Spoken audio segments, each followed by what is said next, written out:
नमस्कार दोस्तों, आज हम जानेंगे कि सेल्स करते समय हम विभिन्न प्रकार से मतलब कि पेमेंट है वो रिसीव करते हैं तो उसको हम एक जगह किस प्रकार से रिकॉर्ड करें।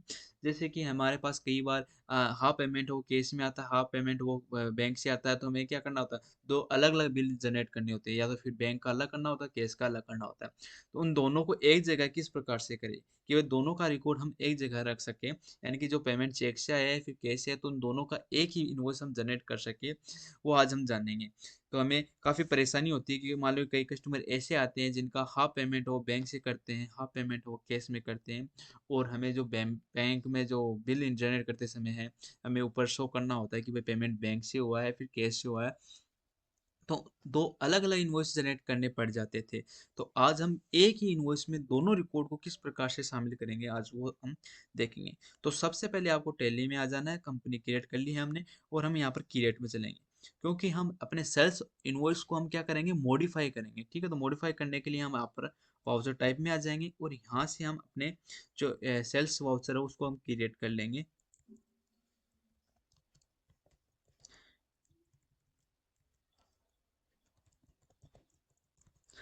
इसका जो अंडर आएगा वो सेल्स ही आएगा क्योंकि सेल्स से संबंधित ही काम करेंगे तो सेल्स यहाँ पर अंडर आ जाएगा और यहाँ से बाय डिफ़ॉल्ट इन चीज़ों को एक्सेप्ट करवा देंगे।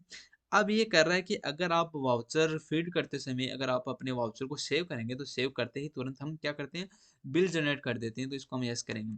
कि कई बार हमें क्या अगर हम लगभग कस्टमर को यानी कि सभी कस्टमर को हम बिल प्रोवाइड करते हैं तो हमें ऑप्शन येस रखना है। अगर हम किसी कस्टमर को बिल प्रोवाइड नहीं करते हैं, फिर कुछ-कुछ को करते हैं, कुछ-कुछ को नहीं करते हैं, तो आप इसको नो रख सकते हो। कि कई बार के हम कई क जो रिटेलर होते हैं वो हर एक को बिल जनरेट करके नहीं देते क्योंकि वो अपने स्टेशनरी को बचाना चाहते हैं, अपने कागज़ वगैरह, स्याही वगैरह बचाना चाहते हैं। तो जो डिमांड करते हैं ना, उन्हीं को वो बिल प्रोवाइड करते हैं, अन्यथा वो बिल प्रोवाइड नहीं करते, वो अपने जो डाटा है वो सेव कर लेते हैं, ठीक है? अगर आप प्रत्येक को बिल जनरेट करना चाहते हैं तो इसको येस कर लेना है। अब यहाँ पर जो आपके जो इनवॉइस में जो टाइटल है, वो डिफ़ॉल्ट टाइटल है, वो किस प्रकार से आएगा, वो डाटा उससे संबंधित जानकारी यहाँ पर दे रखी है। तो ठीक है, तो यहाँ पर दे रहा है कि यूज़ पीओएस इनवॉइसिंग, तो यहाँ पर हम करेंगे पीओएस इनवॉइसिंग के चा तो यहाँ पर यूज़ पीओएस इनवॉइसिंग को येस करने के बाद में यहाँ पर 2 मैसेज दिखा रखा है। आप अपने कस्टमर को अपने इनवॉइस को अट्रैक्टिव बनाने के लिए यहाँ पर मैसेज छोड़ सकते हो, जैसे कि थैंक यू और यहाँ पर विजिट विजिट अगेन, ठीक है? थैंक यू और विजिट अगेन। अब यहाँ पर क्या आएगा, डिफ़ॉल्ट जो आप टाइटल रखना चाहते हो, क्या रखना चाहते हो? तो हम अपनी फ़र्म का जो नाम रखना चाहते हो, फ़र्म का नाम, अगर अदर नाम रखना चाहते हो, टैक्स इनवॉइस है अगर वगैरह-वगैरह रखना चाहते हो, तो यहाँ पर हम टैक्स इनवॉइस रख सकते हैं, फिर इनवॉइस रख सकते हैं, फिर यहाँ पर मैं अपनी फ़र्म का नाम रख देता हूँ।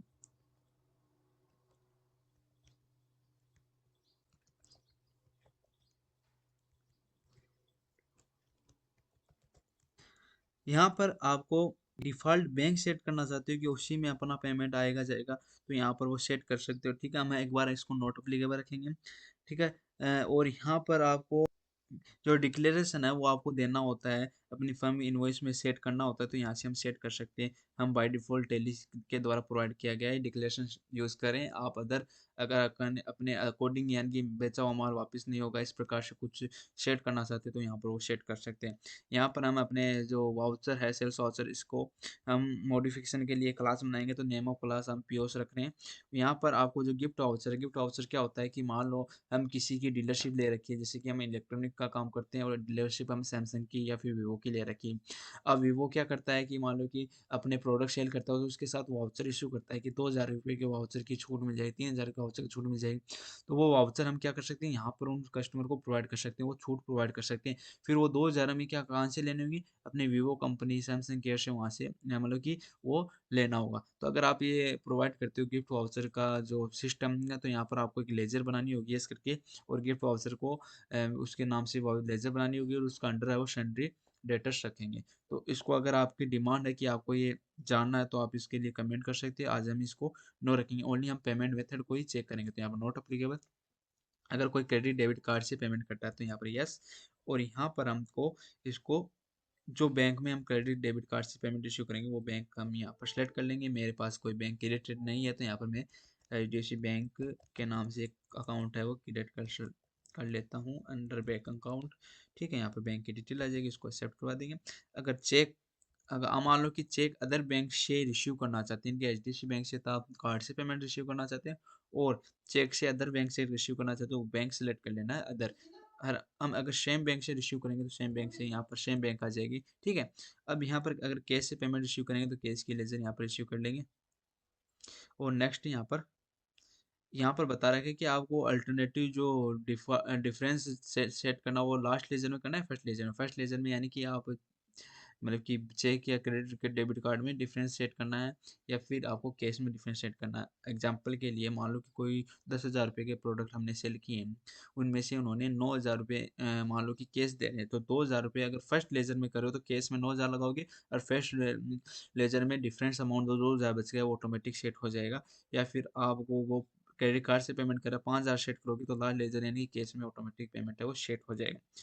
ठीक है, यहाँ पर आपकी सेल्स जो लेजर है उसको सिलेक्ट कर लेना। अगर आपके पास नहीं क्रिएट हो तो मेरी तरह यहाँ से क्रिएट कर ले सकते हो, सेल्स अंडर सेल्स अकाउंट। ठीक है, और इसको बाय डिफॉल्ट सिलेक्ट कर लेना, और इस चीज़ों को भी सिलेक्ट कर लेना। GST वगैरह लगाना चाहते हो तो आप यहाँ से लगा सकते हो।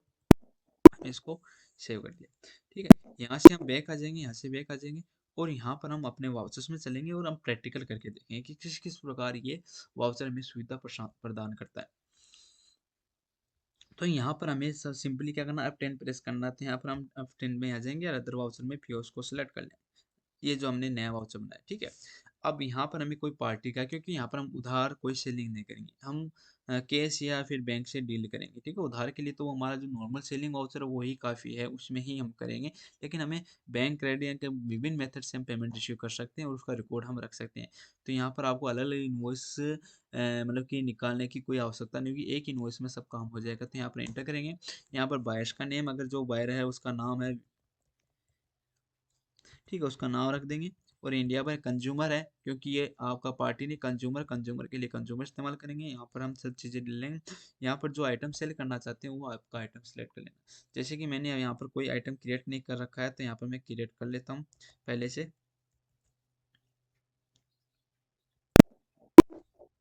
अब हमने स्टॉक है वो क्रिएट कर लिया, वाउचर्स में आएंगे। ठीक है, यहाँ पर जिस पार्टी को हम बेच रहे हैं उस पार्टी का नाम आ जाएगा। जैसे कि यहाँ पर पार्टी का नाम है विशाल। ठीक है, अंडर बायर्स का आ जाएगा, कंज्यूमर, कंज्यूमर को रखते हुए सेट कर देंगे। यहाँ पर जो आइटम सेल कर रहे हैं वो सेल ले लेंगे। जैसे कि हमने यहाँ पर शुगर है वो बेची इनको 15 kg, एक की कीमत लगाई है हमने 70 रुपये। ठीक है, ठीक है, और यहाँ पर आपका आ जाएगा आशीर्वाद आटा। इन्होंने 5 बैग खरीदे, एक की कीमत लगाई हमने 350 रुपये। तो यहाँ पर इसका अमाउंट आ जाएगा।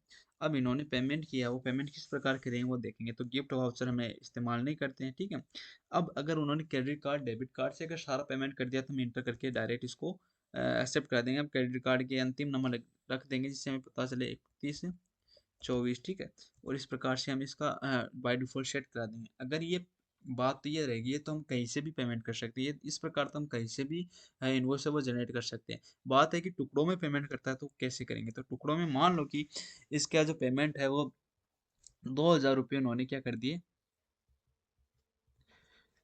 क्रेडिट कार्ड से पेमेंट कर दी। ठीक है, और बाकी के 800 रुपये बच रहे, तो 800 रुपये उन्होंने कैश पेमेंट किए। तो कैश में हमने हमें कितने 800 रुपये इन्होंने पेमेंट किए, 800 रुपये इन्होंने पेमेंट किए, लेकिन हमें ये इन्होंने कितने दिए, 1,000 रुपये दिए। तो 1,000 रुपये यहाँ पर हम फीड कर लेंगे, और ये टेली अपने आप आपको बता देगी। यानी कि हमने जैसे ही 1,000 रुपये फीड किए तो यहाँ पर टेली आपको अपने आप बता देगी कि आपको 200 रुपये क्या करने हैं, रिफंड करने हैं।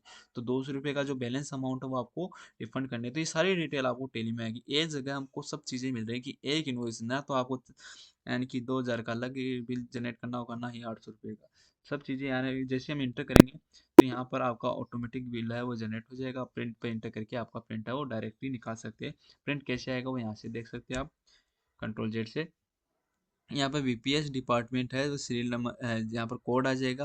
स्टेट कोड है, हमने जो जीएसटी डिटेल वो नहीं डाली इसलिए कोड नहीं आ रहा है। यहाँ पर वीपीएस डिपार्टमेंट की डिटेल आएगी, यहाँ पर बिल नंबर आएगा, यहाँ पर डेट आएगी, यहाँ पर उसका नाम आएगा, यहाँ पर प्रोडक्ट का डिस्क्रिप्शन आएगा कितनी कितनी क्या है, यहाँ पर पेमेंट का डिस्क्रिप्शन आएगा कि भाई उन्होंने क्रेडिट कार्ड डेबिट कार्ड से 2,000 रुपये पेमेंट किए, उसके लास्ट अंक ये हैं, और 800 रुपये कैश किए, कैश इन्होंने कितने दिए, 1,000 रुपये दिए, उनमें से 200 रुपये इन्होंने रिफंड कर दिए, टोटल आपका 2,800 रुपये का आ गया। ठीक है, हमने जो मैसेज किया थैंक यू विजिट अगेन वो दोनों मैसेज यहाँ पर शो रखा है, डिक्लेरेशन आपको बीच में शो रखा है।